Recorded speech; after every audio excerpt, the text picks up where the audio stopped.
So when you see these top players who are just out there playing, they're playing. Like, let's not forget, we play hockey, right?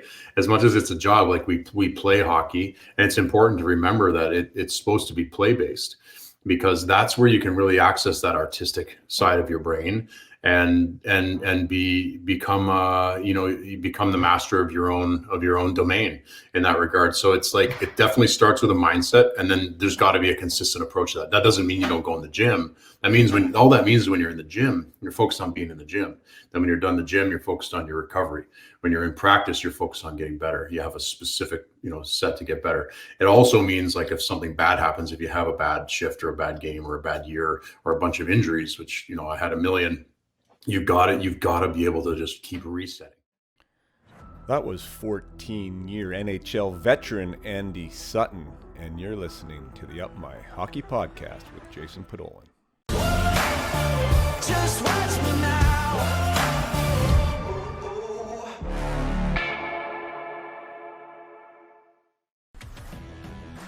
Welcome to Up My Hockey with Jason Podolin, where we deconstruct the NHL journey, discuss what it takes to make it, and have a few laughs along the way.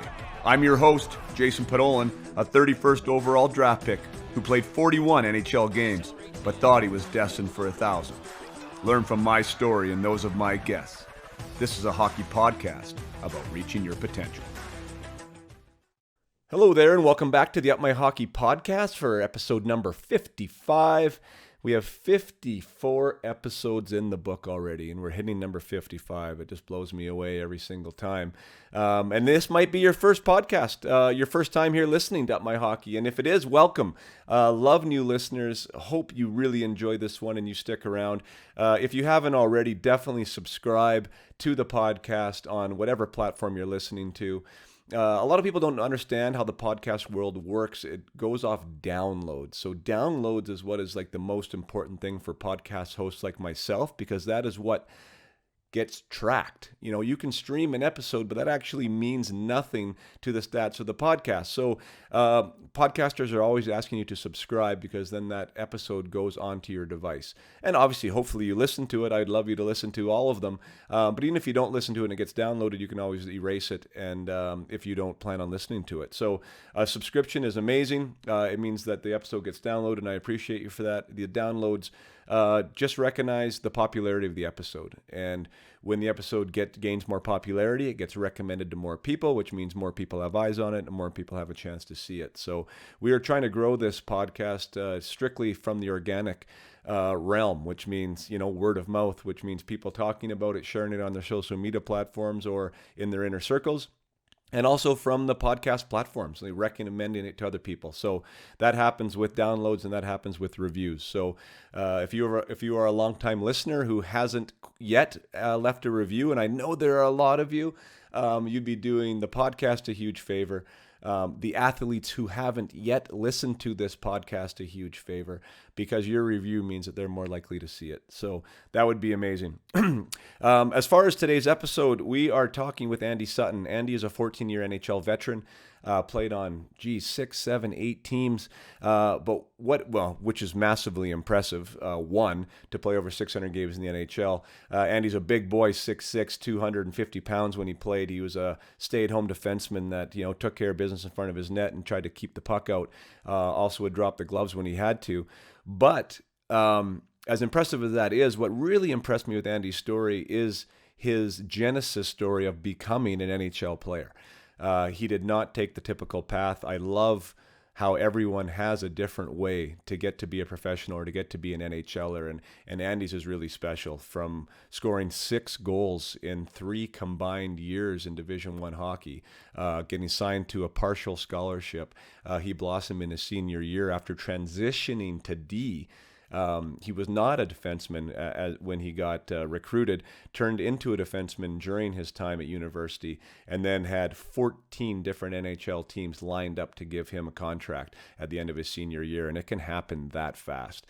So really cool story. We get into all that. Andy happens to be, without me even knowing, like essentially an advertisement for what I do with mindset. We talk quite extensively about mindset and what the mental approach means to athletes these days, how it helped him, some of the different skills that he used to generate to get himself through the NHL seasons and his NHL trades and his injuries.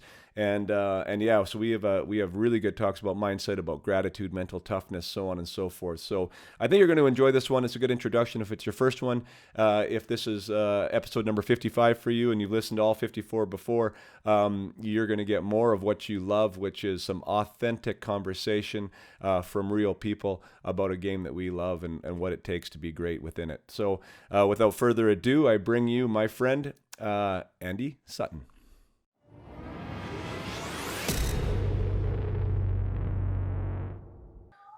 All right, Mr. Sutton, it looks like we're live here for episode 55 of the Up My Hockey podcast. And guest today is Andy Sutton, longtime NHLer, 14 seasons, but someone who came from what looks like some humble beginnings. And I want to get into that today. But thanks for joining us here, Andy. Oh, it's my pleasure, Jason. Awesome. Yeah, I mean, this show, as you know, it's about the journey, and you know, we've gotten in touch because of, you know, Verbero there over the last little while, and in doing that, I was able to dig in a little bit on your story, and I looks like it's an awesome story. To be quite honest, to end up being in the NHL for as long as you were from kind of where you came from, I think is super cool and inspiring, probably. So why don't you walk us through like what was minor hockey like for you, and was you know, your exposure? I know like the typical question there to get us going, but you know, what was that like, the genesis story of Andy Sutton in the game? Oh man, right out of the gate, say folks. But it's you know, like everything, I think all roads lead to Rome. I think it's an interesting story because I get kind of like a lot of things, it kind of it goes and it comes back around, and you know, I think if we're succeeding in life, we're able to kind of take those pieces and hopefully get better and evolve through our process. But like minor hockey, I was started as a defenseman. I don't know why. Maybe I was tall, you know, for my age as a kid, and then you know, I was scoring a lot of points there. So I think at 11 or 12, they decided to move me to forward, which, you know, in hindsight was good, maybe bad. I don't know. You know, I got to obviously focus on more of the offensive side of the game for the next like 7 years. Right. So I got a scholarship to Michigan. It was probably before that. I mean, I didn't make my midget team. So I went and played tier 2 junior B with men with mustaches and jobs and baby mama drama and the whole deal. So that was I really at 15 and 16, I did that.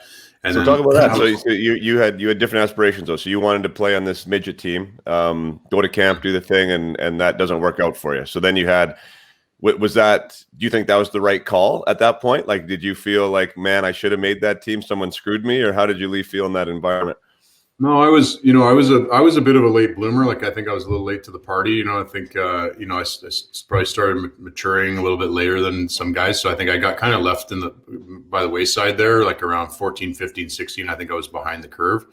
And I think that, you know, that didn't necessarily help with confidence either, which is so important when you're playing, obviously. And so actually, like, you know, getting a chance to go play with those much older players, I think, you know, set the stage for me getting used to some other things downstream, you know. So, you know, I had a great coach there named Wilf Johnson that was an amazing part of my life, you know, at that time. I think in that team, because I was the youngest player by far on the team, they really took me under their wing and taught me things and took care of me and really treated me well. So that kind of, you know, set the stage out of there. And I got to play in a summer tournament series for this sort of select team, and went into the tournament, and I was never really a fighter. Like in junior B, I was a young guy. Like I sure had gotten a few, but it was never a thing. And then I got in a scrap with this guy who was like an OHL draft pick, and he picked a fight with me the first game, and I absolutely lambasted him in this tournament. And the thing was, like, all the other teams were watching, right? So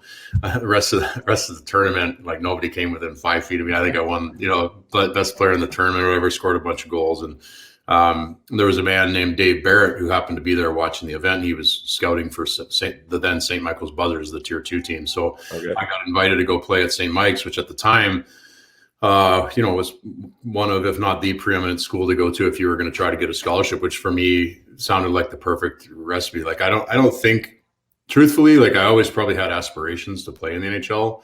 But I mean, I had to accept a partial scholarship to go play at Michigan Tech. I got a scholarship as a forward.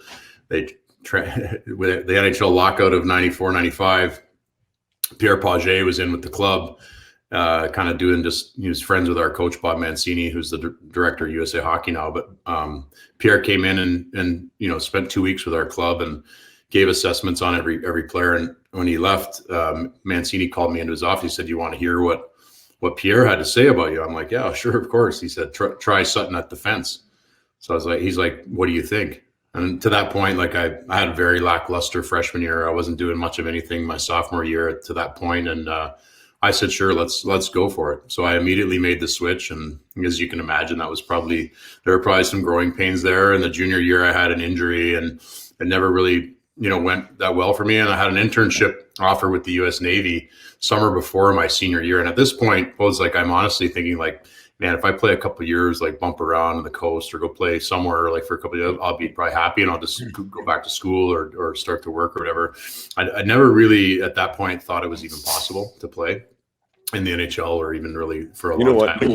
I'm going to start because I totally want to get into that year and I want you because it's a crazy jump and then everything that happened. But like, can we go back a little bit though? Because like I don't want to fast forward through that stuff because like a lot of the people that are listening now, like those are big decisions right there. Like to not make that midget team and then to make that choice to go to junior B, which some people would classify as death. Like you don't want to be there doing that. How did that decision get made? Even instead of playing like say on the second tier midget team, like who was in your corner and what was that discussion like to say this is the best idea for us is to go junior B? I'm going to have to ask my dad about that because I don't remember anything but that was where we were going to go. And I don't know what the decision was. Maybe it was just like flat out that it was the first time I'd ever not made the AAA club. And I was just like, well, I'm not going to go play AA. I'll figure something else out. And I've always kind of been that way. Like I've never been afraid to push a new frontier. I've never been afraid of challenge. My ambition has been reckless at times, I would say, in my life, but I almost always figure it out. I haven't met a situation that I haven't been able to figure out. So in that regard, like I like to push the limits, and I think that's part of like where this all started to breed inside me, right? Like you start to, by necessity, right? How many amazing things are grown by necessity? Yeah. So I think that was the case, and I got to get in there with men who had a whole different way of looking at things, different way of playing. It was a different style of play. And I think— How old were you at this point? I'm 15. First year. So you're 15 playing junior B. Are you Bill with you?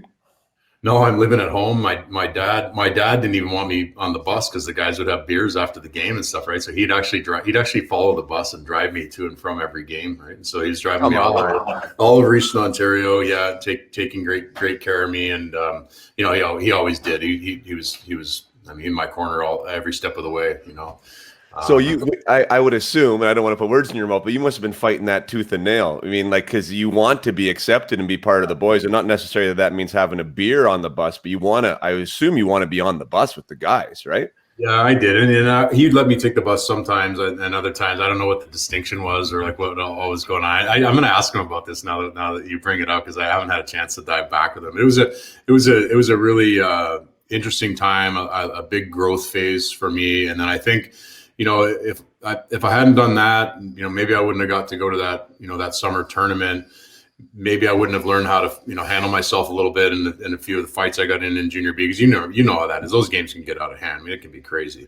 You go into like trying to think of what there's one rink in particular. I can't remember which team it was. You go in, it's like the smallest arena you've ever played in, and they were like a big physical team. Like, so you go in there, you're just terrified. You're like 15, 16 years old. These guys are chasing you all over the ice. But and those experiences harden you a little bit, and prepare you. And then really the time at Michigan Tech was invaluable for me, and thankfully I was able to convert the detriment side of my scholarship, which was a partial scholarship on academic. Yeah, but junior B. So I'm going to cut in again, but it was junior B. So you go from junior B and play well enough there, or get invited to that event. And I can relate to that, by the way, because I was 15 playing junior A though in BC in the BCHL, right? So I was playing with Paul Correa that year. Was on the team.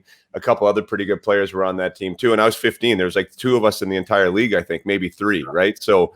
I was trying to decide between playing second year bantam or playing, or playing junior A, right? I was listed by Spokane at the time. So that was a big decision, right? Like where to play. And then, and why I think it's worth chatting about is just because of that. You mentioned men, right? And for those listening, you're being 15 and in grade 10 is a heck of a lot different than being 20 and out of school for 2 years, and there were guys in our team like that, and the league was like that too. And it was, not that it was a jungle, the league, but there was definitely fights. I got in 3 fights, I think, that year. It was my first 3 fights, playing against guys that were 50, 60, 70 pounds heavier than me, right? With beards and the whole 9 yards, not to mention the rookie stuff that goes on in that, in that time frame. So, it makes you grow up. I don't know, like, how were you from a maturity standpoint? Like, did you feel like you were ready for that? Was that a good thing that you needed, or maybe was it too much too soon? I think honestly, in retrospect, I was probably a little soft. Like I probably needed it, and maybe that's where my dad gave me a nudge, and he had known Wilf a little bit. So maybe there was a conversation there. I'm going to find out after this call. Now I'm really curious, but I think I think I needed that experience, like to toughen me up a little bit. Because I think sometimes when and I'm not saying in general, but like I can imagine a young player who, especially like, and the same for you, like you're really good, we're good at young age, and you come up through AAA program, you kind of got a silver spoon in your mouth. I mean, truthfully, everything's done for you. Your family drives you all around. It's expensive.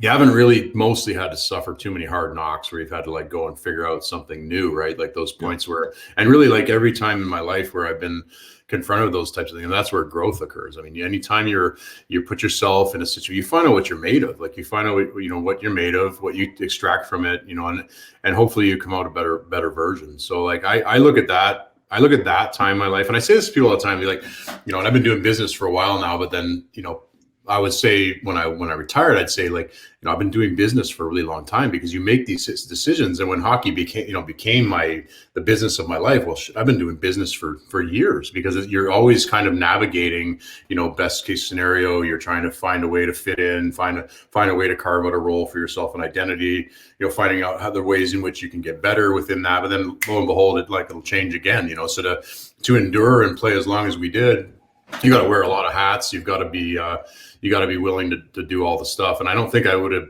been able to do that to the same degree if I hadn't challenged myself. I hadn't left to go to a school in the middle of nowhere. If I hadn't gone and played junior B in Gananoque, and thankfully I had some great people that and great coaches along the way that were able to care for me as well. So you're in junior B. You get you knock this guy out at this elite camp. Somebody sees you. St. Mike's grabs you. Which at that point, like, what level is that? That's a junior A level? Tier 2. I think they called it Tier 2 junior A back then. And it was like, a lot of guys were going from there to the university routes.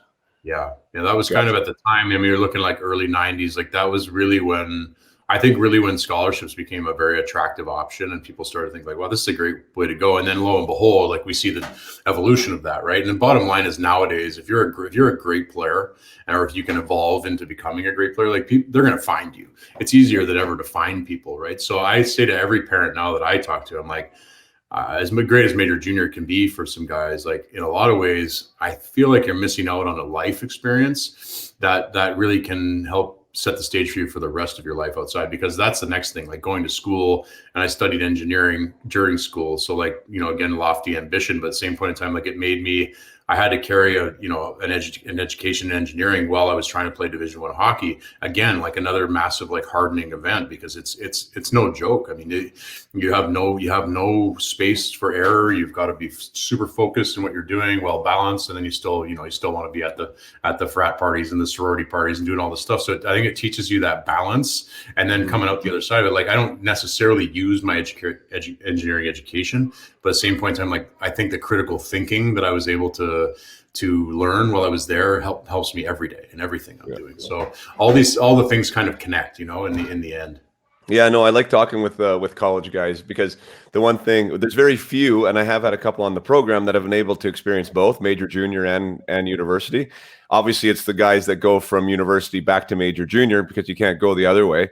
So maybe they're a little bit biased because they've left the university system to come to major junior for something that wasn't working out for them. But I would really like to have gone there. I was a really good student. I was recruited by Ivy League schools, and I mean, at 14, 15, like the best that they could do, you know what I mean? Like at the time, but I had my heart set on Spokane, and then I'm going to Spokane, and those were the most, those are your formative years, right? I mean, getting into now university, like I totally remember that time of my life more than any other time during pro hockey, for sure. Like to a granular level, and I wouldn't change that experience. And it wasn't all roses by any means, right? There was a lot of ups and downs and a lot of learning, but I totally did love that experience. So I wouldn't trade that in. I love being a Spokane Chief, but I would love to have been able to experience university. I mean, I not because there's anything wrong with major junior, but I just think that environment. And then looking back on my own career, because which is I want to talk with you about. You're arriving on the scene at 22,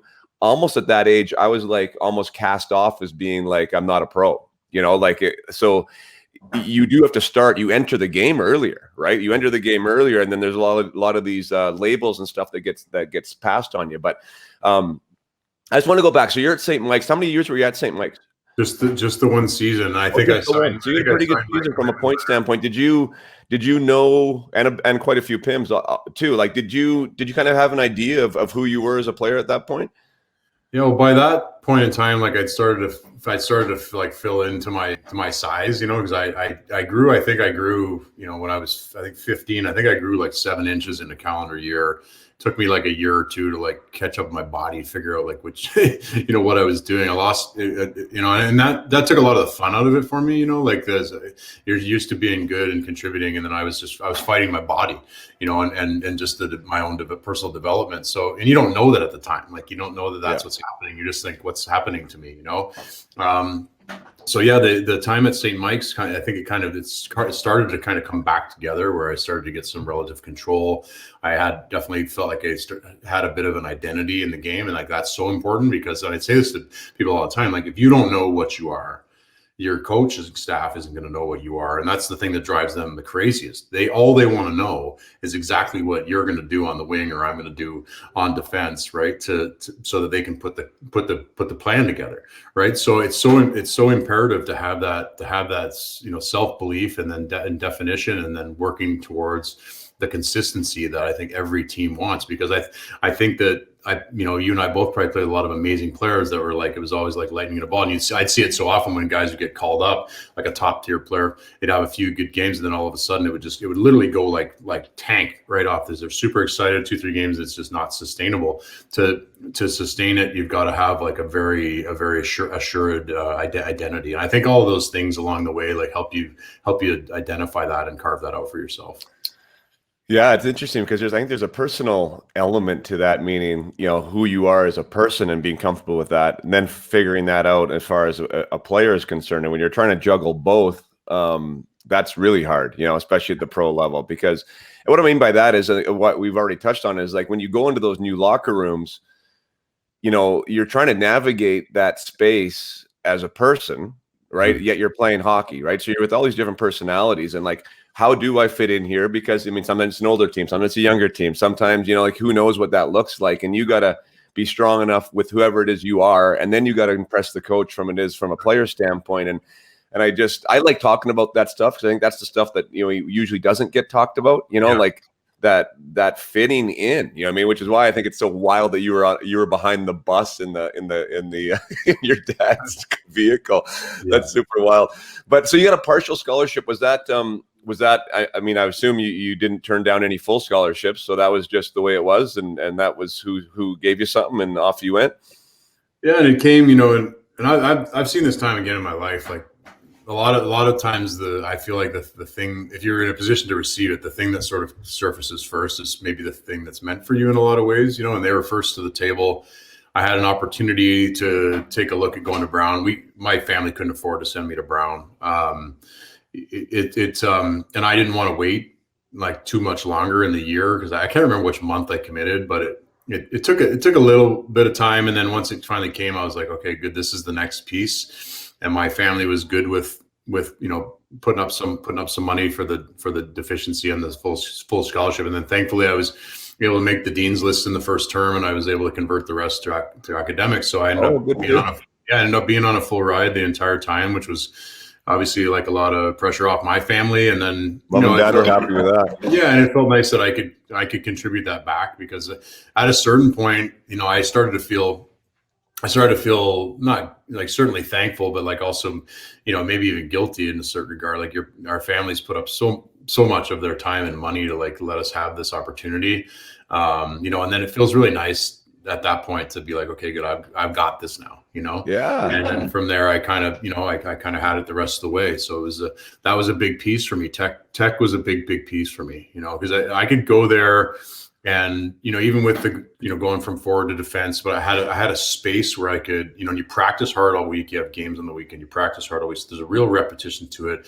It was very like gym focused. So I could really get my body, harden, get my mind in the right place. And then you have to work the balance of things throughout the process, which I think is invaluable, and I had two great coaches. I really did. I mean, I had Bob Mancini, who was an amazing coach, a very intense man, very great coach. And then Tim Waters came in, longtime NHL defenseman. And he was one of the most passionate coaches I've ever had. And I think because of my role on the team and my sort of role escalating, he came in my junior year. So, the 2 years I had him, and by senior year, like I was his guy. So he invested a lot in me, teaching me a lot of things. And that was really only like my, I'd only been a defenseman for a little over a year, at that point. So I needed, if he hadn't come in, I don't know what would have happened, right? Long time NHL defenseman, like kind of, fought in the trenches kind of guy, which is sort of how I patterned myself. And in the end, it ended up being a great relationship. Yeah. So first of all, I would say, welcome Andy Sutton. We are live here. Part of the Up My Hockey podcast, which makes it special, is that I do bring it live sometimes. So you can hear it either at Up My Hockey, the parent group, or sometimes I put it on my personal channel. So we are live and there are people watching. So thanks so much for joining us today. We have 14-year NHL defenseman Andy Sutton with us today. And if you want to ask a question to Andy, by all means, throw it in the comment section. And I like to include those who want to watch. So if you have anything for Andy throughout this conversation, please do.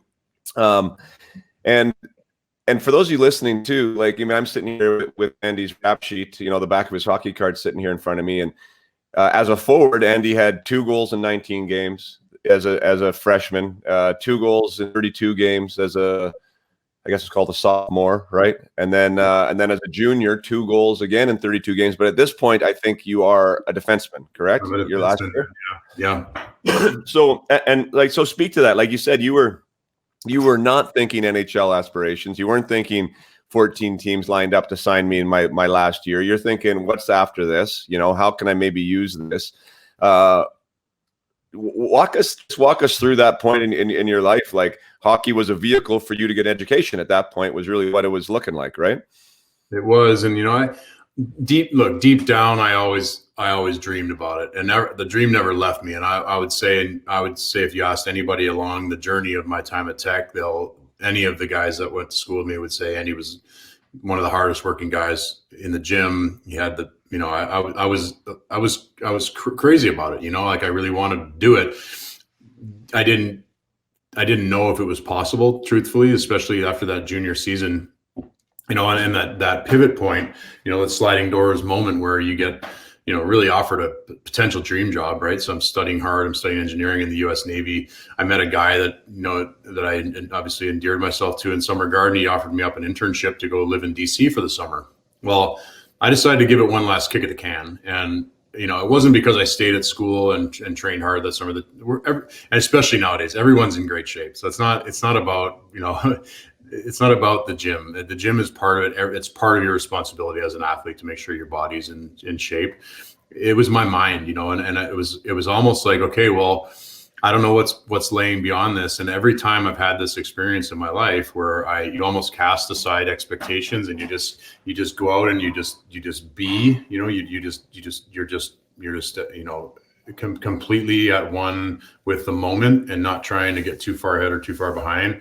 And I don't know what happened that year, if it was that mindset or the stars aligning or what it was, but like everything I touched worked that year. And I ended up winning Defensive Player of the Year, and I was named All-American. And I mean, it went from very much nothing, and no, probably aspirations necessarily even to do more. Like I wasn't sure it was even possible to like partway through that year. I was like, this is really possible. Like this is really actually happening.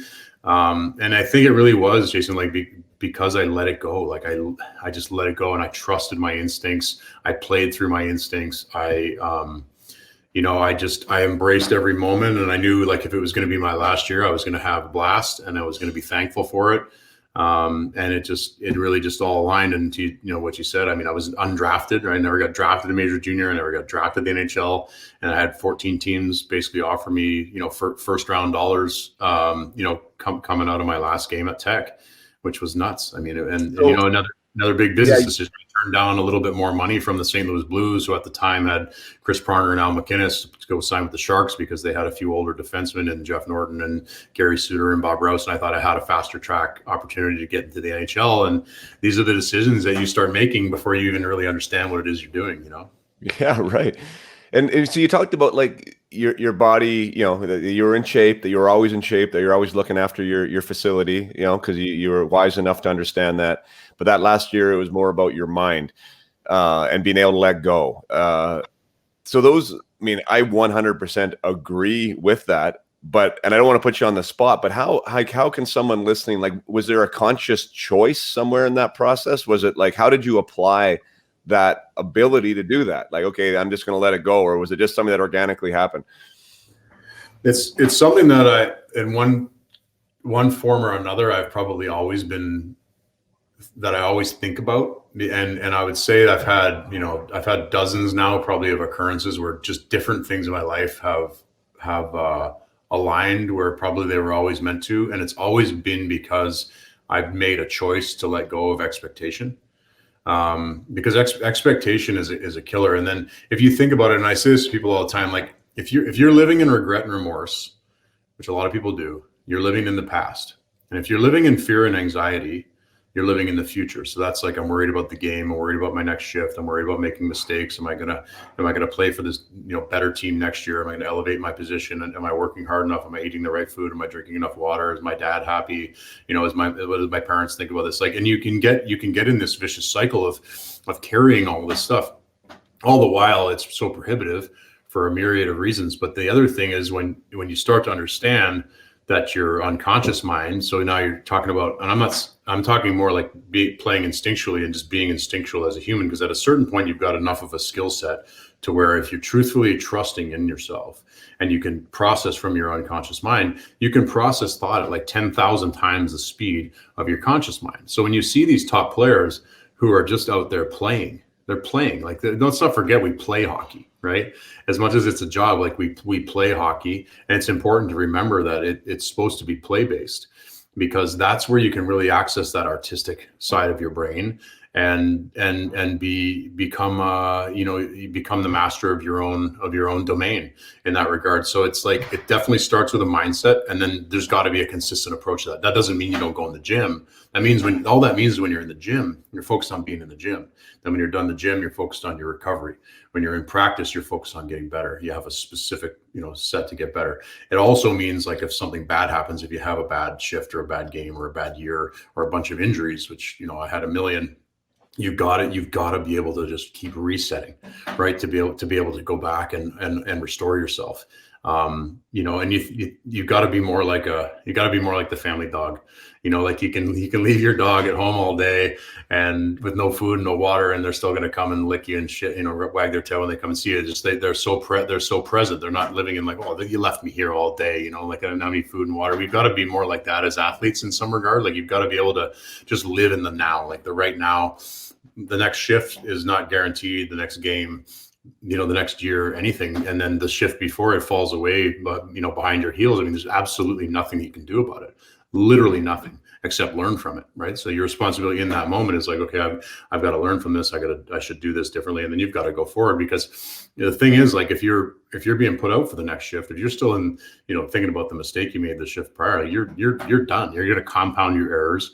Coach is going to bench you. You're going to be pulled out of the lineup. It's a downward spiral. So I think just, trying to work on that, like that mindfulness and just being omnipresent in your own journey and experience is the most important thing that an athlete, especially a young athlete, can focus on. And I think it's the most important thing that a parent can help their son or daughter with, to try to just be appreciative for the very moment that you're in. Do your best, certainly, because that's a prerequisite. But then outside of that, you kind of just have to let it all fall away, because if you're doing your best, being honest about it, right, and then you're caring for other people, which means on and off the ice. What else is there really? Have a good time, right? Because it's play. We're supposed to be playing. We're supposed to be having a good time. Which we forget about, and I think that's really well said, because that's one thing that I talk about and teach and coach is that ability, the perspective, right? The ability of perspective, combined with intention, which you talked about at the very beginning there. Like, the intention is like granular, singular, and not this big bandwidth of things, right? So you're going into the gym. What are you trying to accomplish in there, right? You're in the moment, in that space, doing that thing, right? You're approaching practice with the same type of intentionality and the same perspective. And if you have that perspective, which is so much easier said than done, but like, of what can I learn from this piece of adversity, or where is the opportunity in this setback, instead of the opposite, right? The regret, the remorse, that scenario, like, my gosh, like, you're just in a position to succeed, right? Because you're actually looking for a way to succeed, not a reason for why you failed, right? And all that is a choice in that moment. And I think for me, I don't know, I believe that's something that can be taught. And I mean, I've seen it in the people that I'm working with that it can be, but it's not a natural thing for a lot of people, to go there, right? No, it's really not. And you think about how much, and I remember somebody telling me this, and it was sort of like the first piece that started to resonate with me. And I was fortunate. I read a lot of stuff, and I was able to connect through the course of my life with a few different sports psychologists and things. And it's like, there's several examples. Like, and I remember Bob Rouse telling me, he's like, because you beat yourself up about errors. Well, if you really think about it, the game starts with a mistake, right? Somebody loses a face-off, right? So if you think of it from that standpoint, and in life in general, are we not truthfully measured by our response to adversity? Like, is that really not what it is in the end? Like how we're measured, right? And because when things are flowing and they're going, seemingly perfect, like that's not where growth occurs. That's and it's great to be at homeostasis for periods of time, and if you're doing that at a very high level, then that's probably like sets you up for long-term success. But most people, I feel like, we're always kind of like two steps, step backwards, two steps forward, kind of that process. And that's kind of how I feel like my career always went. But if you're always able to reflect, and then if you're reflecting on things, it's important to have appreciation, because you can't really reflect properly from a position of like self-deprecation. It has to be from a position of optimism, right? Because we have to look for the best bit from it without degrading yourself in the process, right? To bring yourself higher, and then you're just evolving to a higher state of being, and then it's probably going to showcase itself through your play. So I mean, it's a daunting road, but I do believe it can be taught, to your point. And I think it's a kind of thing that, like meditation, and I'm not an active, like, sit on the floor, focus on my breathing meditation guy. I think life is supposed to be like a meditation, right? Like, I think your process in your life, and even us being here now, like, there's nothing else. there's only the now, right? Mm-hmm. So for us to just be thankful in that, invest the time what that is, and then when this is done, move on to the 400 emails I've got to return today. Yeah, exactly. It's not the way it goes. Yeah, I mean, there's so much in that, for sure, about our perspective and what we choose to see. And the thing is, which I wish I embraced more when I was going through it. Now, I don't know what it is. Like, I think it was a perspective change in just my own life. But now when I do run into something that, whatever there's resistance to that I don't like, that's hard, I can really recognize it. Well, this is the exact thing that you need. Yeah. Those are the things that you said. The one step back is the thing that nobody wants all the time, the one step back. But that one step back is the thing that allows you to take the two steps forward that you're really proud about, that you know that you've grown from, as you say. Like, so all those, like, those little setbacks, or even the big ones, right? The ones that you don't really think or see coming, like that. Those are the ones. Anyone that's been on this show, like, that's like, those are the moments that have like galvanized who they are, what they're about, what they found out about themselves, what they proved to their coach, whatever the thing was, right? That allowed them to become who they were. So, to recognize in the moment that this shitty time is actually probably going to be the greatest thing for you. being able to turn that switch is pretty powerful, I think. And I wish I would have had that a little bit more back when I was playing, because I got stuck in the sometimes in the victim side a little bit too often, like, why me, why now, why not that guy, like kind of that sort of thought process. And that definitely doesn't serve anybody. No, for sure. It's so counterproductive to your own personal growth, right? And you're right, Jason. Like you have to use these opportunities, and without the change in perspective, you can't really, you can't see the mountain for the plane. Like if you're right up against it, you have to be able to step back and see where you've come from. You have to be able to look and say, wow, I've really actually climbed a really fair distance, even though like I'm right up against this thing. And then there's certain points there where you can sit and have a cup of hot chocolate or something like that and take it all in, right? And that's so often, especially as athletes, where you're face down and you're grasping, climbing rocks or falling away. Like it's such a daunting thing, but it is so important to make time and space to gain that perspective, because that's really where the growth occurs, and you get that inherently from the setbacks, from the injuries, from the, whatever the setbacks are. You get that opportunity, that space where when you're in it every day, day in, day out, that's not always the time where the growth occurs. This first break is brought to you for the dancer in your life. I am a huge fan of my wife and what she's doing in the dance world. She is mentoring young dancers to take their game to a new level, to really support those dancers that want to take their game to the professional level. And in doing so, and using her 10 years of experience in the field herself back in Los Angeles, working for the likes of Paul McCartney and Britney Spears and on movie sets, she is somebody that you want to listen to. So if you have a dancer in your life, a son, daughter, niece, nephew, grandchild, by all means, this program is for you. It can be found at mydance.ca. It's a 4-week program brought to you by my wife, Miss Sarah Smith Padolin. And every day there's a video. Every weekend there's a live group chat where she'll coach these athletes through some of the things away from the dance studio that they can do to make themselves better. And she's brilliant at what she does. She's really excited about the program, as am I. It kicks off this March 15th. And all the Up My Hockey listeners, she is giving a discount code to, which is UpMyHockey20. So when you sign out of mydance.ca, once again, mydance.ca, for Sarah's 4-week program, you get to use UpMyHockey20 as a discount code and get $20 off. I believe the course is $179. Don't quote me on that. I think it's $179 for the 4 weeks. Fantastic value. This is nothing like anything your dancer has ever taken before, and it's something that she should have taken before, or he should have taken before. So yeah, get yourselves in there. Line up that dancer. It's going to be amazing. I'm really excited for all the work that my wife has put in to see this thing come to fruition. Your dancer will benefit substantially, I promise you. So mydance.ca to get them in there. Once again, UpMyHockey20 for your discount code. Thanks, and now back to the episode with Andy. Yeah, no, for sure. We are live on Facebook, as I said, and a few other places, and somebody has commented on my mug. So this is from last year, Suts. And this is like my team ended up giving me this cup with every logo that I ever played for. It was like such a cool present. So I brought it out today and it was recognized. So I should show that and acknowledge that. It was a pretty good year. And we do have a question from so thanks Monty Hogberg for recognizing that. And I'll show this one. This was actually an interesting one.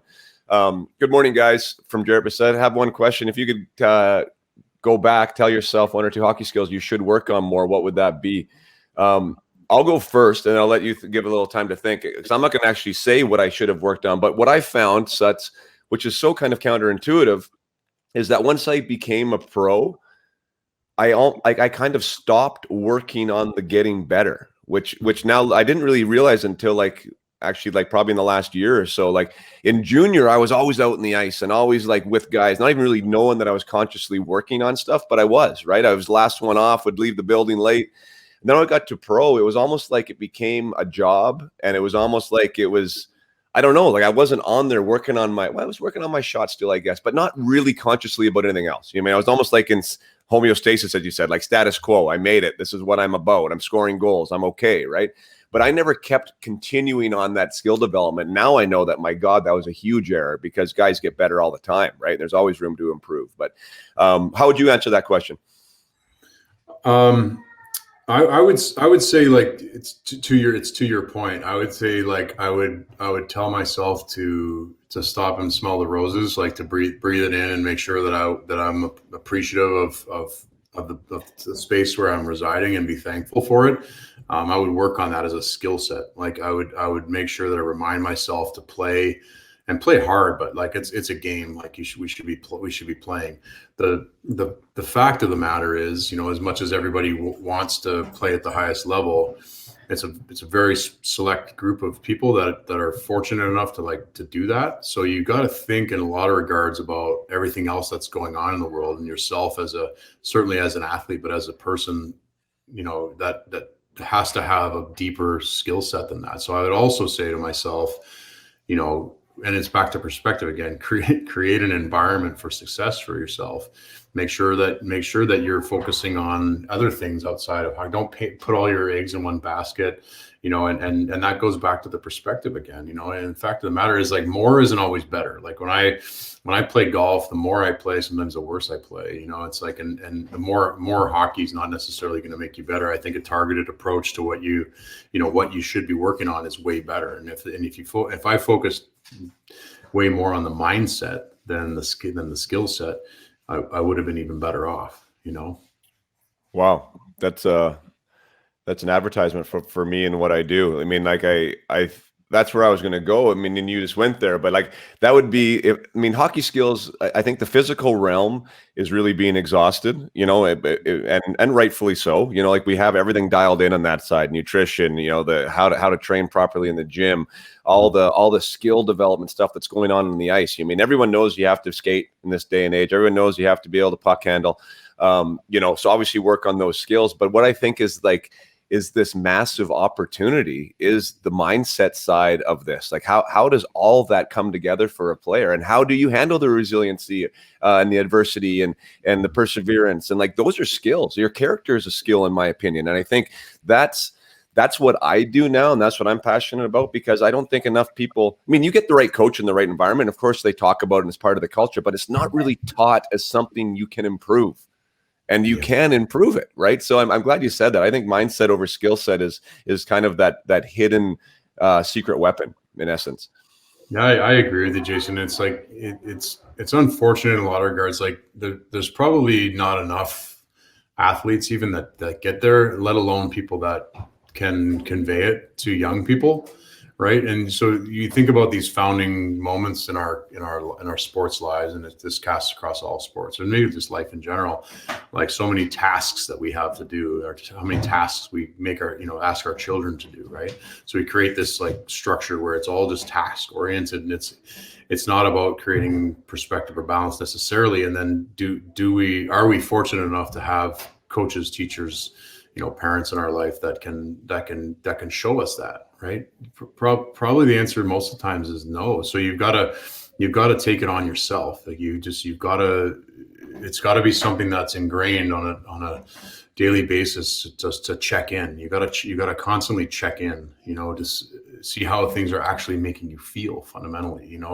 It can't just be like head down and go with reckless ambition. There's got to be some, in the end, there's got to be some thoughtfulness to it, to make sure that it's a rounded experience. And hopefully, where you're able to get coaches and teachers and parents that can support that portion of the journey for you.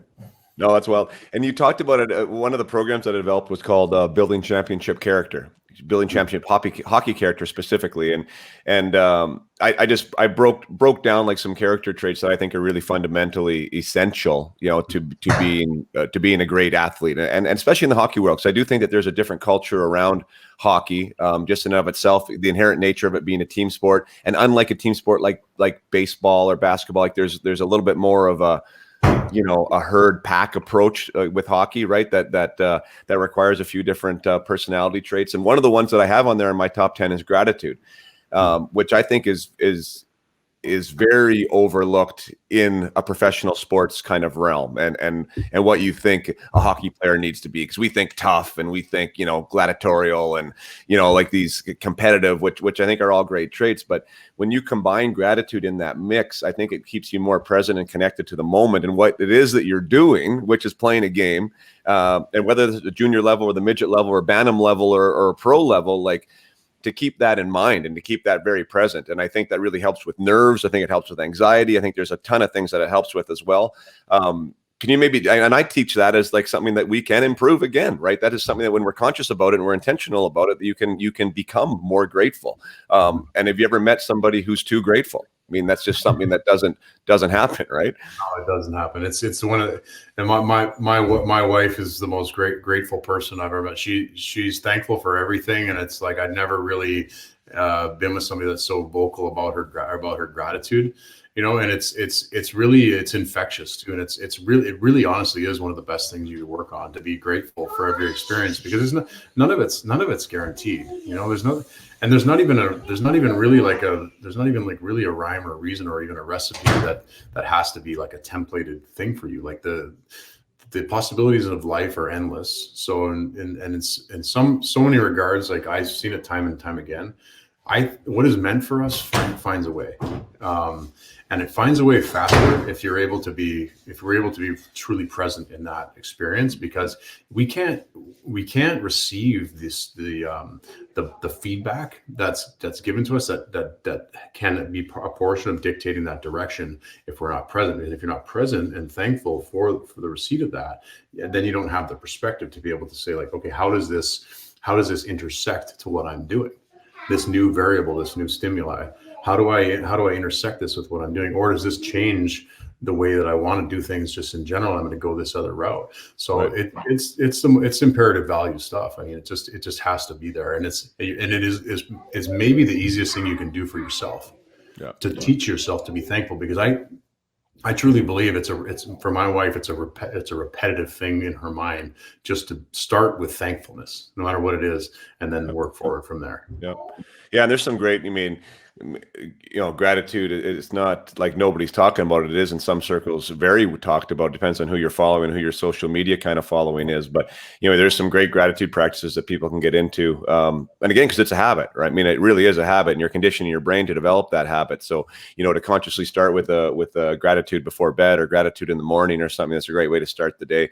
And not to mention, like, when you authentically show up being grateful, like say to a practice or to a 3-game losing streak or whatever the case may be, right? Like, you change that mood in the room, you change the mood on your line. People want to be around you. People want to go to bat for you. Like, that's the other thing that this happens. You know what I mean? And you don't want to do it, you know, you don't want to use it like as a strategy, but those are some of the things that the fallout of being grateful, right? Like, you have people that want to be around you. You have people that want you to be a part of their organization. So as an athlete, it definitely helps as well. It does. And it's like, you know, it's gotta be genuine, you know, and I think the way to make it genuine is to make it part of your being, of your essence, right? And if you get to the point where truthfully, and I think you can train yourself to feel that way, and it's authentic, it can be immediate, it's immediate almost, you know. And it's a really nice way also to put a marker in yourself to draw back, because so many times, like, the game gets away from you, you're stressed out about something over here or something over there, but all the while, like, it's still like, what do you do right now in this space? So if you're practicing and you've got stuff going on, school's not good, you're fighting with your parents, like whatever the thing is, coach is upset with you, it kind of doesn't matter, like, in that moment where you have practice to do, or you have your schoolwork you got to do, or you've got game coming up this week, like, whatever the thing is, like, just to be able to draw back and be thankful that you have that opportunity to excel, have that opportunity to work on yourself, have that opportunity to have the camaraderie that I know we probably miss, you know, being done from the game. That's the thing. Like, I wish I was ever more thankful about the camaraderie too, you know, just that in and of itself, because it's a beautiful thing to be on a team of like-minded people, you know, trying to do the same thing, and you have so much shoulder time where you're, you know, able to just have a lot of laughs. Like, how many laughs did you have when you play, like, with the boys and stuff like that? It's the best, you know. So, you know, just find those things that are constant reminders to draw back to presence, and then work forward from there. Yeah. So we'll go back to your final year. So you go from a guy who has 2 goals or 6 goals in 3 seasons to 16 his final year. You get these accolades. Teams are calling. Did you you probably didn't have an agent till then, I assume. Did you get an agent halfway through that year or at the end of the year, or what happened with that? It was a couple of few months into that season. I had a few agencies reach out, and again, I ended up making what I think was a great choice. Like I signed with a guy named Jeff Solomon, and Jeff's been with the LA Kings. Yeah, it's Solly. Yeah. Yeah. Yes, he's been with the Kings for a while. He was my first agent. The first 10 years I was with Solly, and he was the perfect agent for me. He really was. He was hands-on and boutique and had like a father figure style, but was also really smart and cared for me in my career to a really high degree. So I just, it's like sometimes you're right where you're supposed to be, and you hopefully that the decisions you make, especially when you're inexperienced, end up becoming the right ones. You don't pick the wrong people. So yeah. Yeah, I think and I mean, I kind of have a different story which I've told in here before. I went with Mike Barnett, who, I mean, he's a nice man. I saw him again, and he's somebody that, I mean, he never wronged me at all, but he was just a really big fish, and I was a small fish, for a long time. So I needed the more boutique approach, especially with what happened with my career. And Tom Laidlaw was I was trying to decide between Tom Laidlaw and him, and ended up going with Barnett. And that's why I ended up being with Solomon at the end of the day too, at one point there, because of the whole, anyways, the way that happened. But that's a big decision, and man, not one to be taken lightly. And I always, my lesson from that is it's not who they have, or it's not what they're about, but it is about that relationship. Do you want to be around him? Does he want to be around you? And understanding yourself, again, that identity of how do you think you're best served, right? As an athlete, are you somebody that needs somebody who's going to call you once a week? Or are you somebody who doesn't need anyone for the whole year, right? And and that matters. So you have to be able to ask those questions. But Michigan Tech, so you end up getting Solomon. 14 teams are throwing you first round money. Which, what is it at that time? Is that $1 million kind of stuff? Was that signing bonus, or what was it? One way deal? What'd you get? Just less than $1 million. I ended up signing. It was I got, I think, 800 grand from the show. I joke around with people all the time. I was I had $5 in my bank account, and stealing chicken breasts and stuff. Seriously, it was because when you're a student athlete at school, they give you some money, but it's it's supposed to go to books, but it boils down in the end.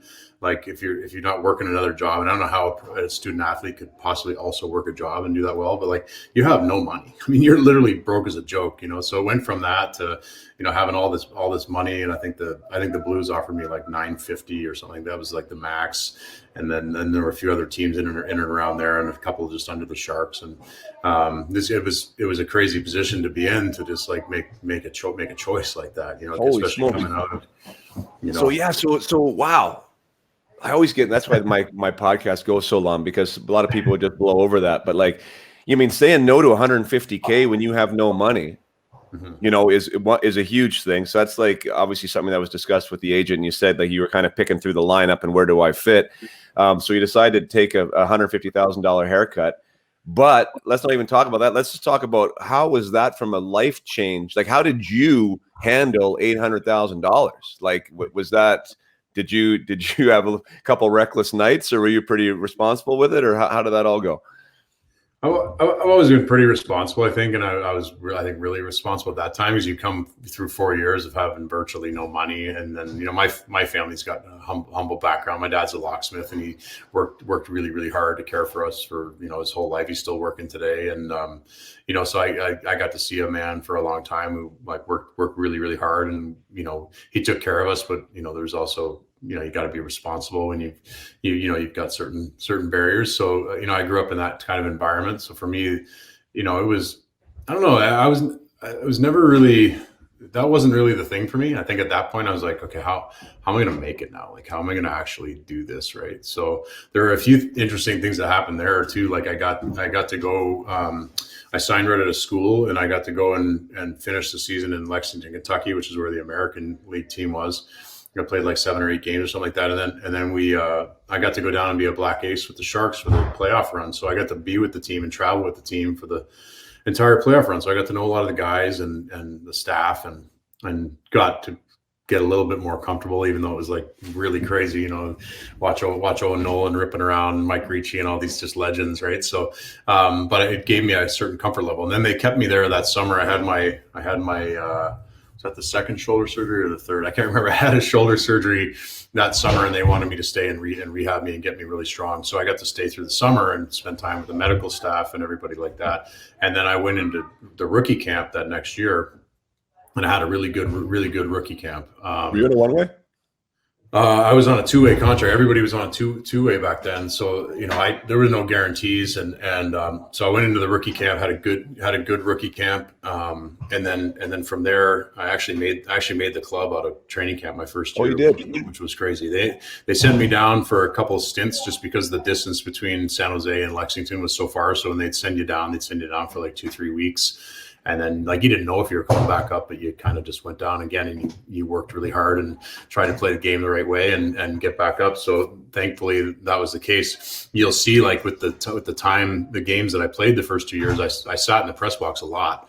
Watched a lot of hockey games, which was, I don't think at the time was like a great thing for me. And it kind of led to, the next thing, and there were, a couple sliding doors types of things there with the Sharks too, and I had started fighting some guys in training camp and even the early parts of the regular season, and I was doing pretty well, and I was fighting a lot of heavyweight guys, and I was never really like the player I thought I'd be, but it was going well, and that was a different time in the game. I mean, you remember what it was like back then. I mean, every team had 2, 3, 4 guys that just loved to fight. So I kind of got into that just because of my size, and I always sort of took on that responsibility. I think, well, what happened next was kind of a big change, right? So we had Brant Myers was our heavyweight. And at the time, Brant was dealing with some substance abuse problems. He's been, I think, clean now for like a decade, or whatever, thank goodness. But he was in the program, substance abuse program, and then they pulled him out. So they pulled Brant out of he was like suspended from play, I think, for a couple of months. So like, oh, it's okay. We got this big college kid that we didn't know could fight.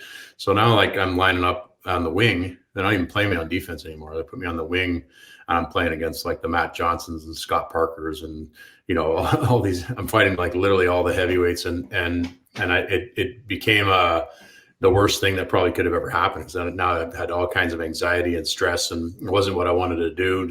Despite the fact that I could do it, to some level, and it kind of started to typecast me a bit. And then it just, the writing was on the wall there that I wasn't going to be what I wanted to be there. So they ended up exposing me in the expansion draft, and I went to the Wild and kind of, was playing defense there. And then Jacques actually tried to turn me back into a forward, believe it or not. He's putting me in front of the net on the power play, because I always had pretty like decent hands for a big guy, and I was pretty strong on my skates. So he started to try to turn me back into a forward.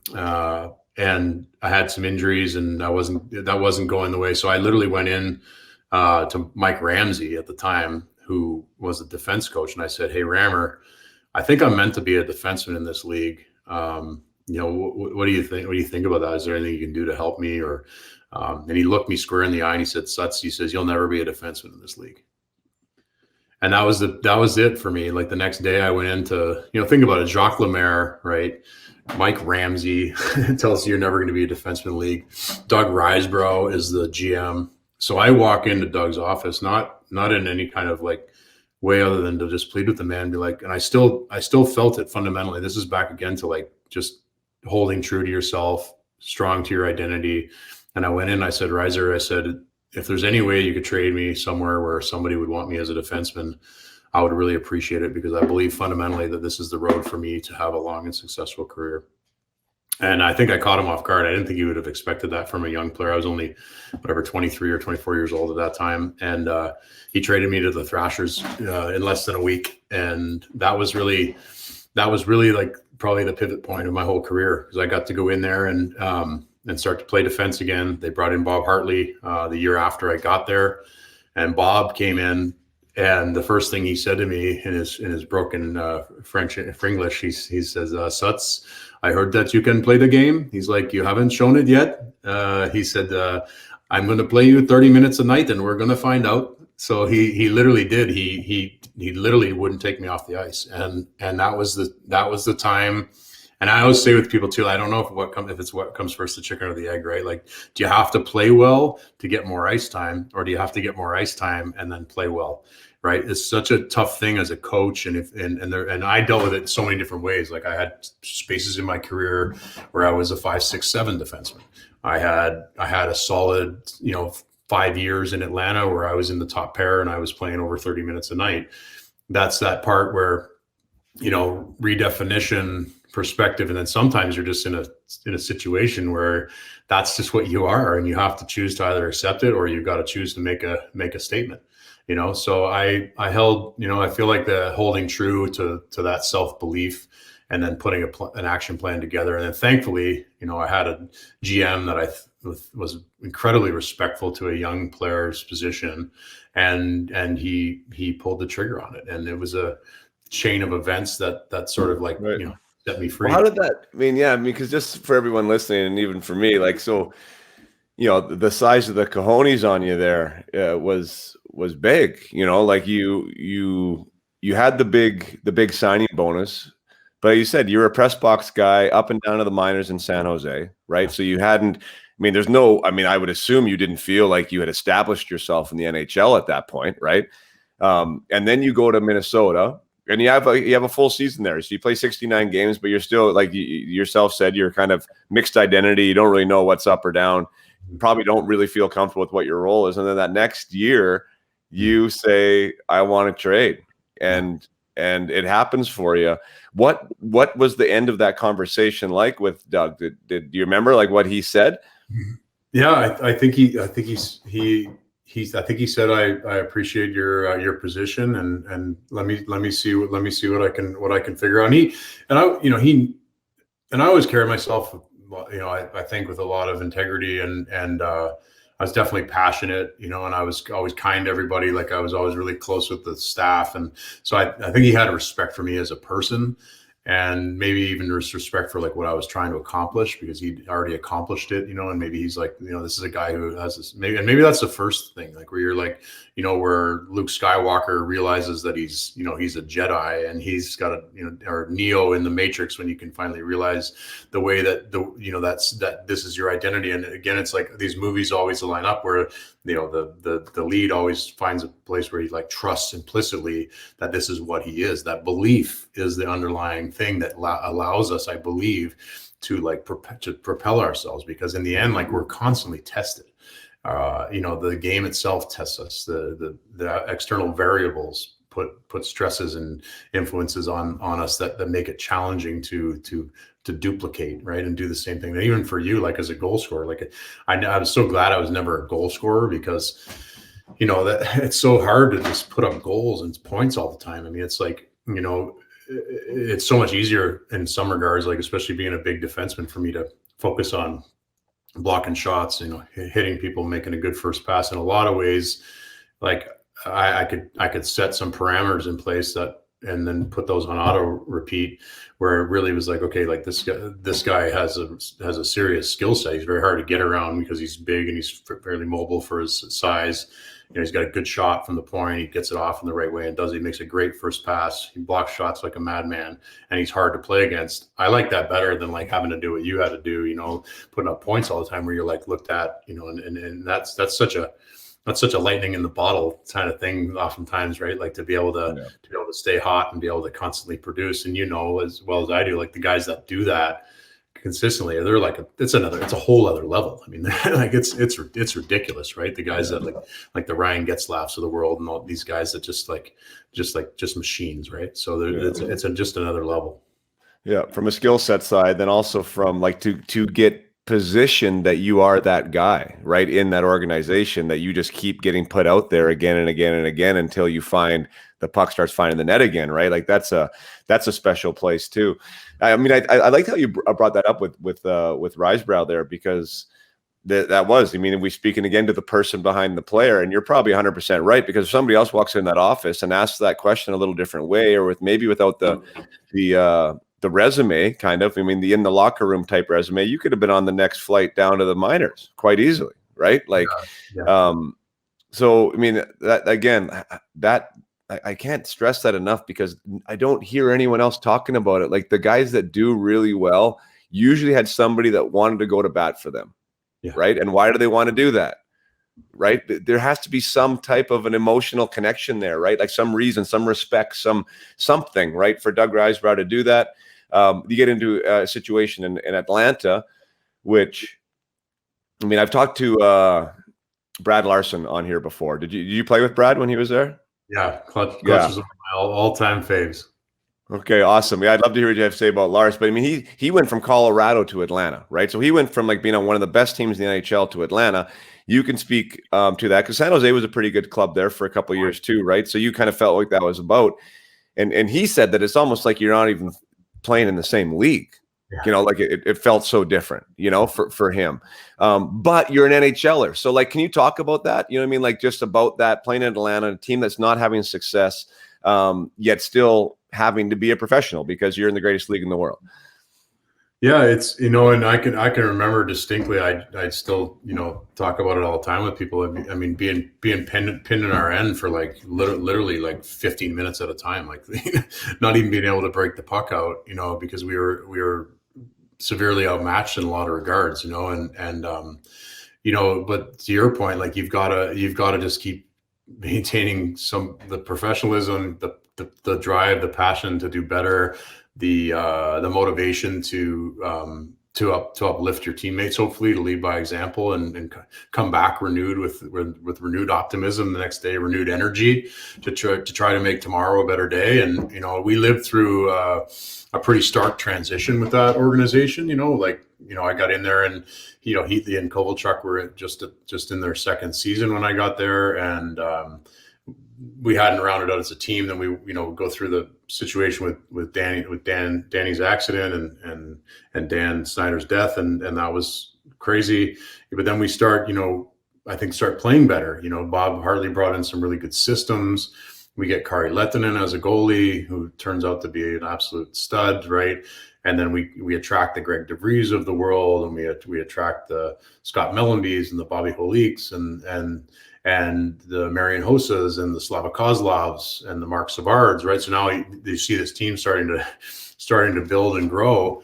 You know, Eric Belanger was there. You get Brad Larson in, so you get these really great role players. You know, Garnet Exelby was coming up, and he was starting to really show himself as a tough defense. So we really started to kind of round out, you know, what we were doing there, and from that standpoint, I think, you know, it is really cool to be through that transition, because we definitely spent a lot of time in the doldrums, you know, not winning enough hockey games. And it's like, you know, you're a pro, your responsibility is to do your job.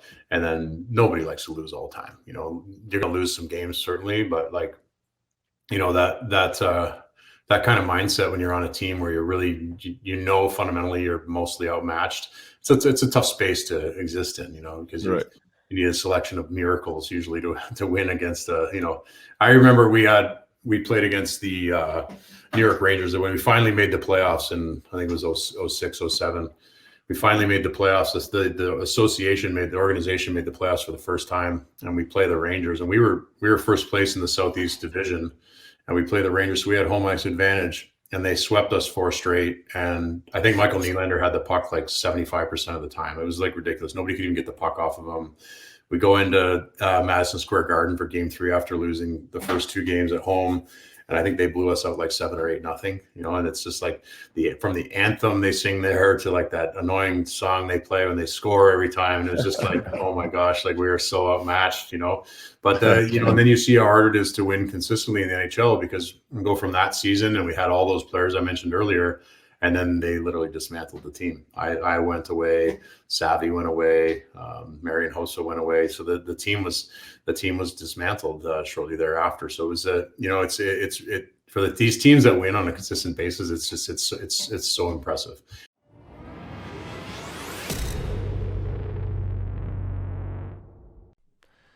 Take another short break from the episode here with Mr. Andy Sutton to tell you a little bit about where you can find me, which is upmyhockey.com. You can find out what I do to work with teams, what I do to work with academies, individual players, and also about my Up My Hockey family membership, which gets my programs, which gets workshops, which gets access to me. It's something that I'm really excited about, that a lot of people are taking part in, and you can find that on the website as well, at myhockey.com, under services.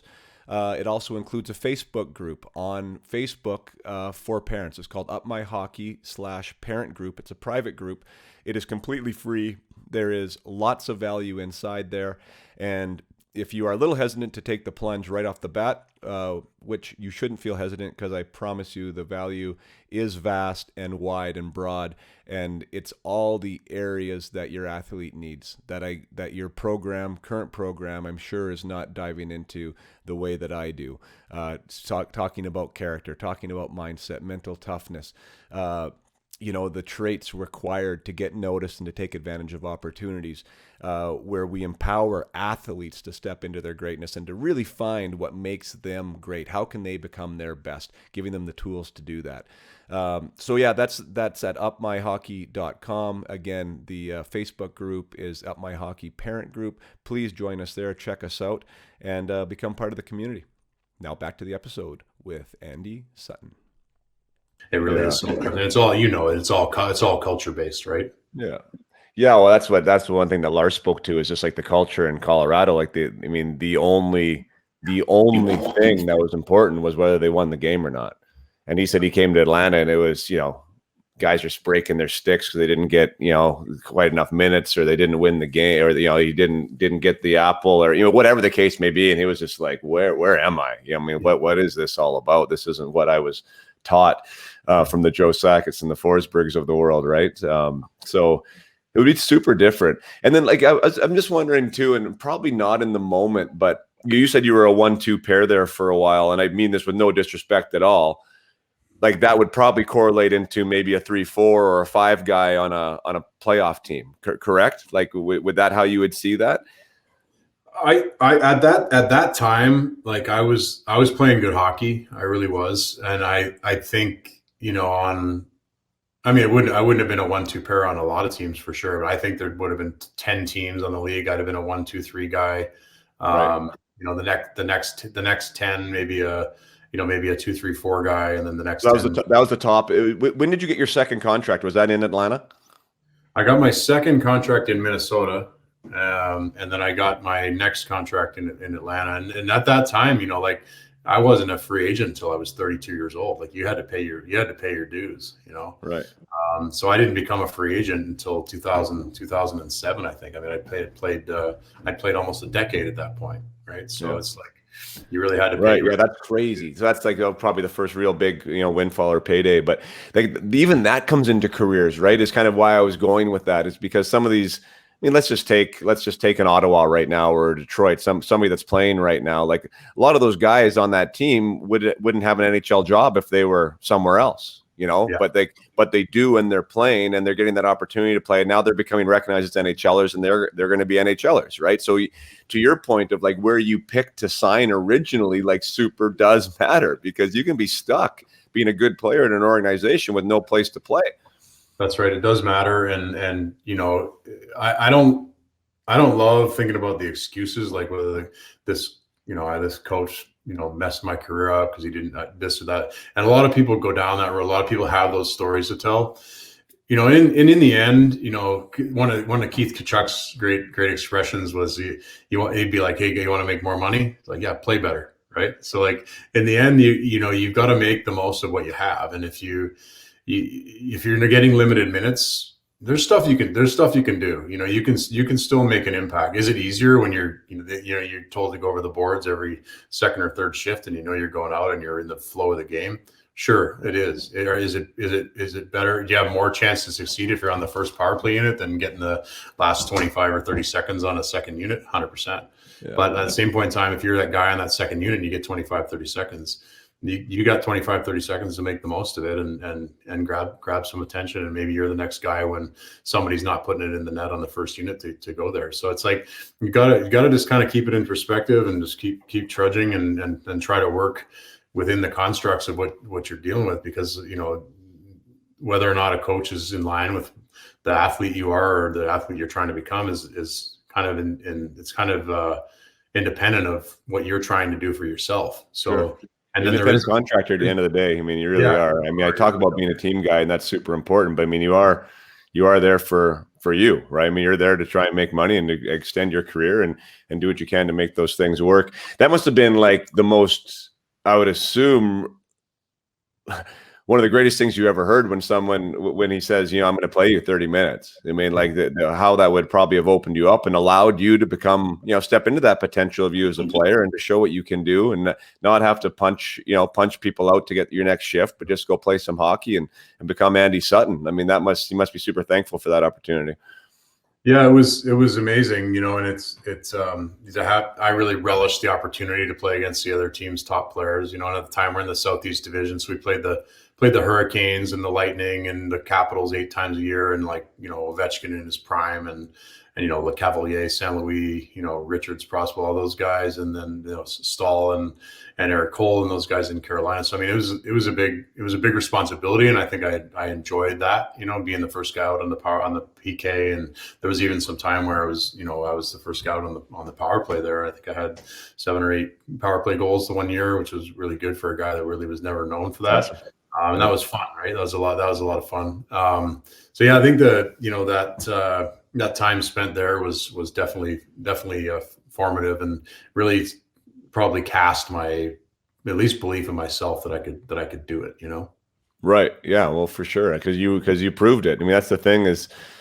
Well, you already mentioned it. You mean like getting more ice to allow you to be good, or being good to allow you to get more ice? You mean when both of those can kind of come in and in the back of your head or even the front of your head that, I'm going to get out the next shift. I'm going to get out the next shift and I can go play. Wade Redden spoke to that. I mean, his rookie year, he said there were some injuries. I mean, he was a really high draft pick, but they essentially told him that you're going to play, kid. I mean, go out and play. And he said like that message like really, really helped. I mean, he'd be lying to say if it didn't. The fact that he knew he was going to go out there allowed him to gain some roots, to gain some confidence, to not be squeezing the stick too tight. And then I think, I mean, not all teams can do that though, right? And that's the thing. But at least then you allow the player to show what he's about. When your leash is this long.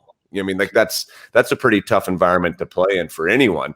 And even Jerome McGinley talked about that. He's like, I always had respect for the fourth line guys. He's like, I thought I understood that role. But he's like, at the end of my career when I was in Colorado and I was that guy, he's like, it is so hard to be in that role and to try and play free and to try and be able to do what you can do. Because he's like, limited minutes, you can't make mistakes. You're in a different role. And he's, he won the Maurice Richard Trophy, right? Yeah. This guy, right? And he's saying he had a hard time with it. Imagine a 20-year-old coming up and given that type of minutes, right? It's tough. Well, it's tough, and if you're in that position, you're probably a stud wherever you came from. So you're used to being the guy out there. So now it's affecting your ego, right? Because that's the other thing. Like you're used to being the guy, you're used to being the man, and now all of a sudden, like you're fighting for shoulder minutes, And that's where a lot of guys, and I don't know if this was the same case for you or not, but I can remember like very distinctly Steve Gawala. Right. So Stevie was part of San Jose when I was there. And for whatever reason or not, like couldn't figure out how to sustain in the NHL, but he'd go down and win the scoring championship in the American League every single year. Right. But he couldn't, or maybe didn't want to, or like to be the big fish, more than he liked to go down and have all the pressure and being on the second power play, because he's not going to go down and take Owen Nolan's position. I mean, so let's be honest. So then, he goes back down to Lexington and he can stay on for the full 2 minutes and he's racking up points left, right, and center. So it's like, there's it's kind of it, especially if you're an offensive guy, I think it's really challenging. To make it, because you've got to play enough to play the minutes, because you see it now. I mean, the third and fourth lines, they're all fast, they're all like hard checking, they're probably predominantly defense first, and there's still a lot of skill on those lines now. It's not like the game in the 90s when third and fourth line was a different subset of players. You had your sort of offensive guys, and then you had the guys that were just pure pluggers. And like the guys can all really play now, and then but still, the top players are so much better. So they're gonna eat up the lion's share of the imperative minutes, So you gotta understand what you're up against too, and have a realistic set of expectations. Yeah, I heard you on I can't remember where, but you talked about Ilya Kovalchuk a little bit, and just whatever. His skill set was tough to argue with, but just more like what he was like in the locker room. And I've spoke to that here before too. Like it's really hard to have. I mean, I don't know what you want to call it. Let's just say a bad fish, like he's a little bit selfish, he's about himself. It's tough to win when your best player is like that. like really hard, especially young. I mean, and I also have bridged the gap. And not that I'm saying these guys that don't have great characters. I think Connor McDavid does, and I think Jack Eichel does from everything that I've heard about. But when these young guys are the studs of the team, right, and they're the focal point, and they have all this pressure from the organization and from the media and from everything else, and now they're supposed to be leading the team. If he's not that character individual, like how the hell is everyone else supposed to? Like, how are you supposed to be successful in that? That makes it super hard, doesn't it? It does, and I think the NHL made a mistake when they let the free agency age go so young, because I don't think they really looked at the fact that every top player was essentially going to get dollar cost average and going to get a long-term contract, 50-60 million bucks after a year and a half or 2 years of playing in the league. How do you keep around a 10-year veteran then? I mean, because if you're doing it right and you're in your 10th year, like, you should be making more money than you were making in your 3rd year. So at a certain point, like, how do you afford that guy who's so pivotal to the organization and the young guy that you're trying to keep so you don't lose him at 26 years old? I don't think they were thoughtful enough about how that would work, and it created an interesting dichotomy that didn't become conducive for the growth of the game. And I think that's where when you see these, like, and I hate to say this, but like sometimes when I watch the game, I see these captains and I look at their faces, I'm like, that's a child captain. Like, that's literally, and there's not just one of them anymore. There's a multitude of them in the league, and they're not the Jerome McGinley's of the league. You know what I mean? It's a different type of player now. So I don't know. I think it's a lot for a young person to contend with. I mean, I think the whole lifestyle is a lot to contend with. I think the journey there is a lot, and I think figuring out how to stay there is a pretty daunting thing to do. If you're able to play for a long time, you had to jump through a lot of hoops along the way, for sure.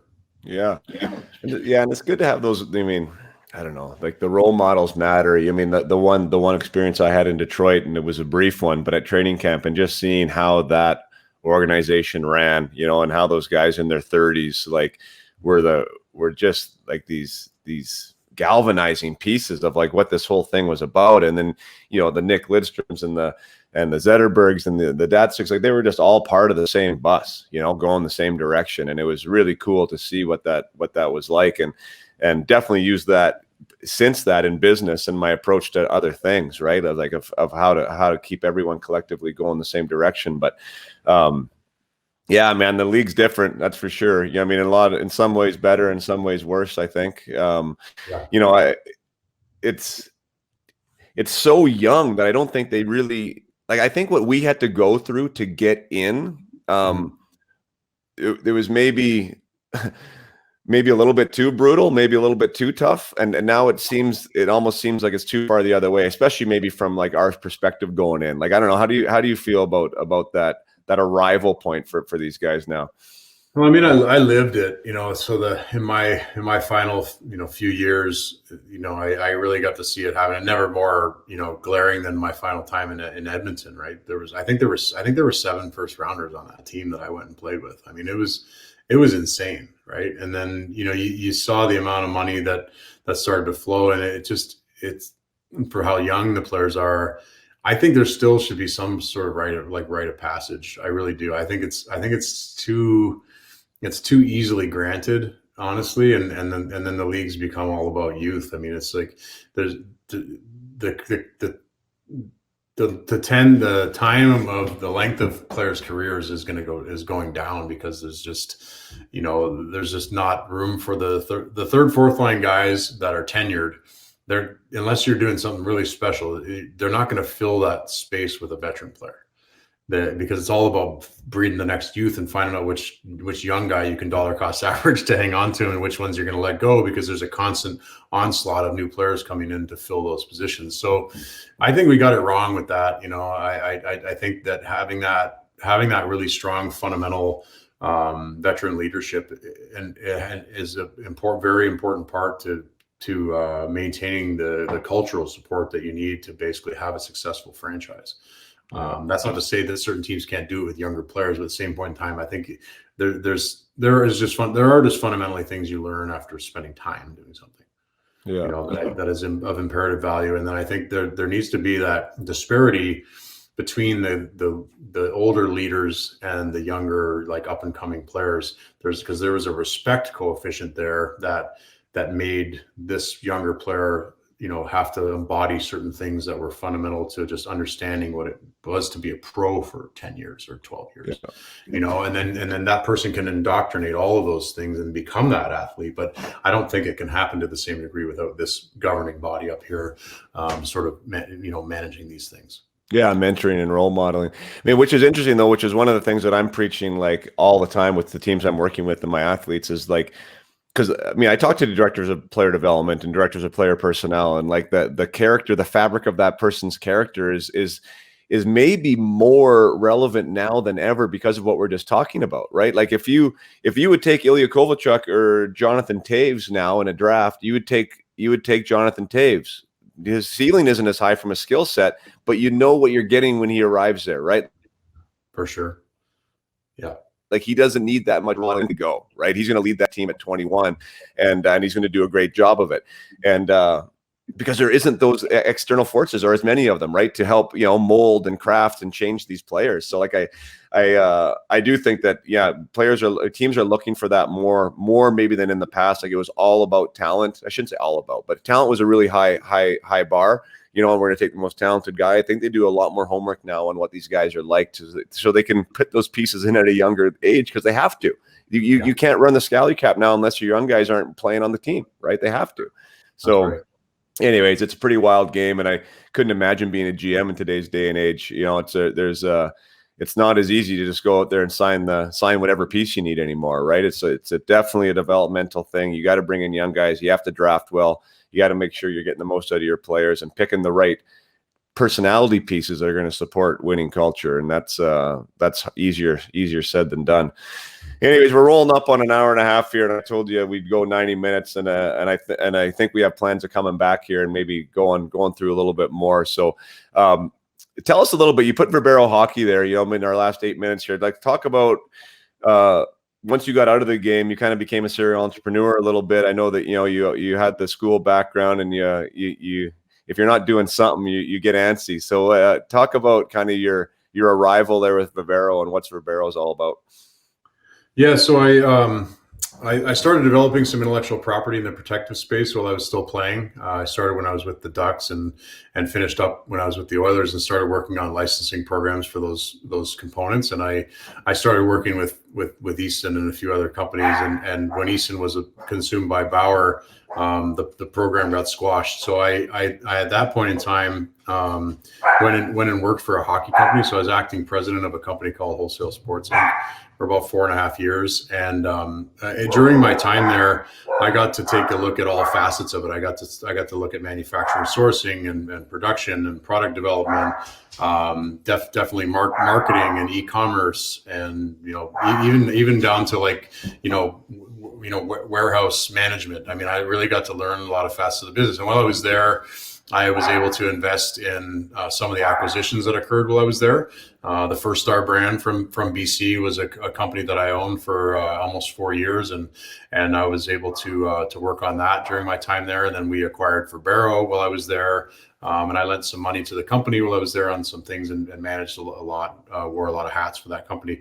Well, I was able to sort of right around the start of COVID position some of the assets I have, pull some stuff off the table, and then I left some in behind with the intention to take Verbero outside.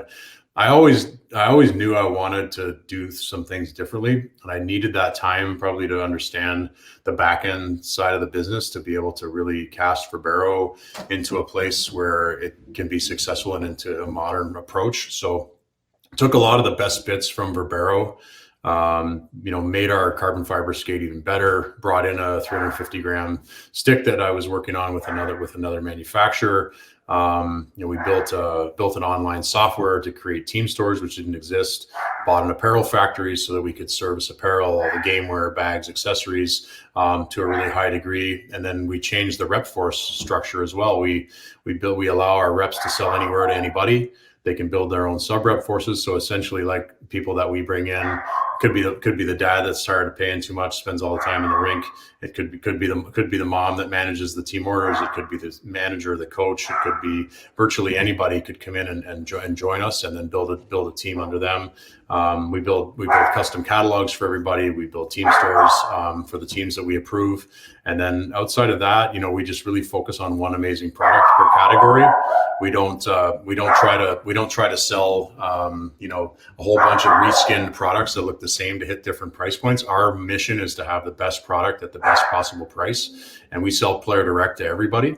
So from that regard, like, we want to put value and performance and innovation in the same sentence without compromise. And that's just a relentless pursuit that won't stop, and we're applying it to men's hockey, women's hockey, youth hockey. We're really, I think, blowing the doors off, and then making stuff more accessible than it's ever been, because our team stores allow fans, allow players, allow parents, managers to access the products with their team or organization's logo on them 24/7, 365. So we've got a program that's robust. Certainly, it's rooted in great quality product at great price points, and then we want to make it accessible, because never more has our game probably needed that level of access from an accessibility standpoint and from a cost effectiveness standpoint. So we're trying now, mostly more than anything, just to get in front of people and let them know what we are, because it's a paradigm shifting brand. I mean, it's different than the status quo, certainly, and we're having great success with it. I mean, it's been very intuitive to everybody we've spoken to this point.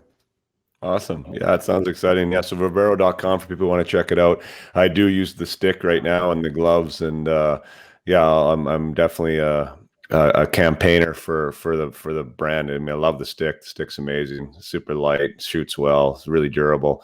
Gloves are great right out of the box. So I mean, those are the first two things that I've tried, and I think if everything else is like that, it's definitely worth trying out. Excited to get my jerseys too. I ordered some jerseys from Andy, so we're going to see for my spring team what they're all about, and I'm sure they're going to be great too.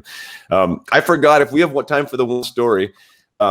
Kirk Muller is involved, or his daughter is involved in Verbero. And for those of you who know my history, know that I was traded for Kirk Muller from Florida to Toronto my rookie year. And so Andy has a connection to Kirk as well. Like, can you maybe tell that story? We should have talked about it when you were a teenager there, when we were covering that time in your career, but that's probably a good one to end with.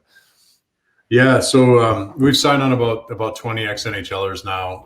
We're really building our team. We've got a lot of the top women involved, and interestingly, I hadn't talked to Kirk in a while, and I always made sure that I bumped into him throughout my career. I played against him a little bit in the end of his career, certainly, and then when he was coaching and affiliated with the game, I'd always go out of my way to say hello. But when I was 16 and 17, playing junior B, and I didn't have any money, that there was a really great pro skate in Kingston, and I basically was told by Kirk that I could come and play, and I said, well, I don't think I can afford like $250 a week or whatever it was at the time. And he's like, don't worry, I've got you. So Kirk actually paid for my summer hockey for 2 summers, and I'm like forever indebted. That was like one of the most defining moments in my life, because I really got to see at a young age what it was like and what it meant to be with pros like that. And at the time, like, we had Kirk, we had Wendell Clark, we had Scott O'Neill, we had Doug Gilmore would skate with us. We had like literally some of the best pros in the game that would call Kingston home in the summertime. And we had a skate then that endured beyond that, with the Matt Bradleys and the Matt Cooks and the Brandon Conburys and the I'm trying to think of all the guys. There were so many, that we had, and we had just an amazing skate. So that was kind of like, the greatest sort of full circle event with Verbero is I've been reconnecting with people I haven't spoken to in 30 years that are now right on our sales rep force. Getting Kirk, who brought his daughter on, and he's probably bringing his son-in-law Brad Malone on, who's still the pro and the captain in Bakersfield.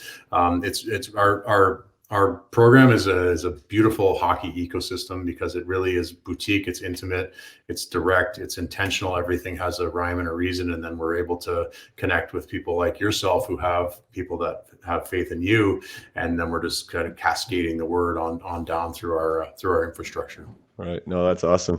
What was just back to Kirk and paying for your stuff? Like, what allegiance did he have to you, or why? Like, how would that even come about? Why would he put you under your wing and want to write a check for you? I'll have to ask him that.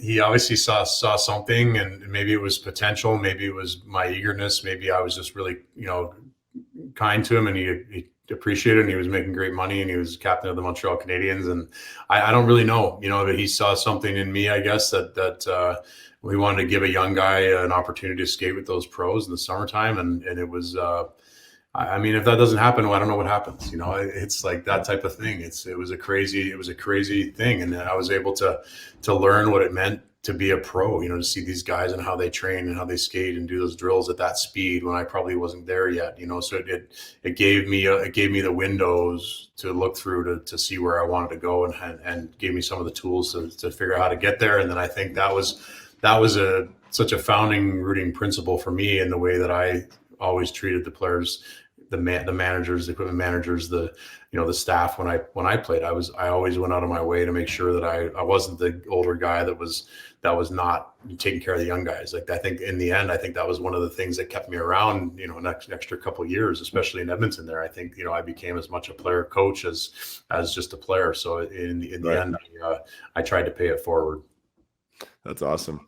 Yeah, I mean, you mentioned a ton of names there, and that's why we'll have you on again. We'll talk more of Ribeiro for sure. And I'm just looking. Yannick Tremblay, I played with there in the Rock, and Convery was my centerman. Eric Belanger was a centerman of mine in Lowell. And anyways, obviously hockey is like that, isn't it? You don't have to play too many places to have a lot of first connections there. So anyways, a lot of great names, and I love that too. I mean, your connection with Ribeiro, meeting all these other guys, that's what this podcast has done for me, is like bringing me back in touch with all these guys I used to play with, and I couldn't be more thankful for that.